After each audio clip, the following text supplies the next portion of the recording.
पर्यटन खनिकर्म व माजी सैनिक कल्याण महाराष्ट्र राज्य तथा पालकमंत्री सातारा जिल्हा आणि सातारा जिल्हा परिषदेच्या अध्यक्ष माननीय डॉक्टर प्रिया शिंदे, सर्व अधिकारी, संतोषजी पाटील साहेब जिल्हाधिकारी, याशनी नागराजन मॅडम मुख्य कार्यकारी अधिकारी, निखिलजी पिंगळे साहेब पोलीस अधीक्षक, आपल्या सर्वांना विनंती, या ठिकाणी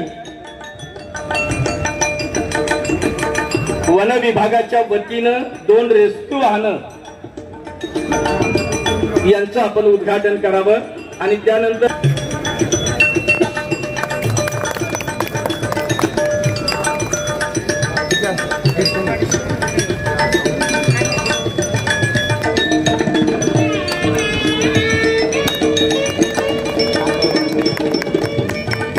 क्रांतीसाठी जे झटले आणि क्रांतीवीर झाले असे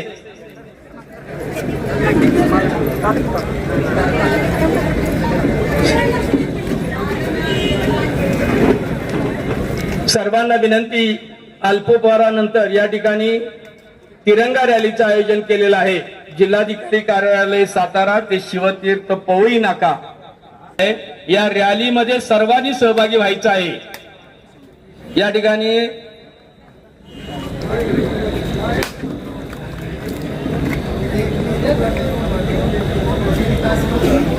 आपण आजच्या शासकीय राष्ट्रध्वजावर प्रारंभ राज्य तथा पालकमंत्री सातारा जिल्हा यांच्या शुभास्ते संपन्न झालेला आहे. या कार्यक्रमासाठी उपस्थित असलेले आपल्या सर्वांचं मनपूर्वक आभार.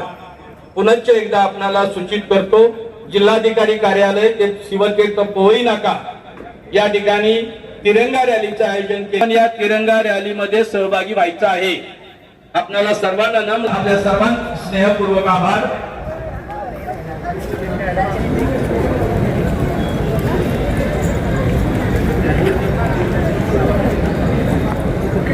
आज 15 ऑगस्ट 2026 रोजी सातारा वन विभागाच्या ताफ्यामध्ये वन्यजीव रुग्णवाहिका आणि एक रेस्क्यू वाहन अशी 2 वाहनं दाखल झालेली आहेत.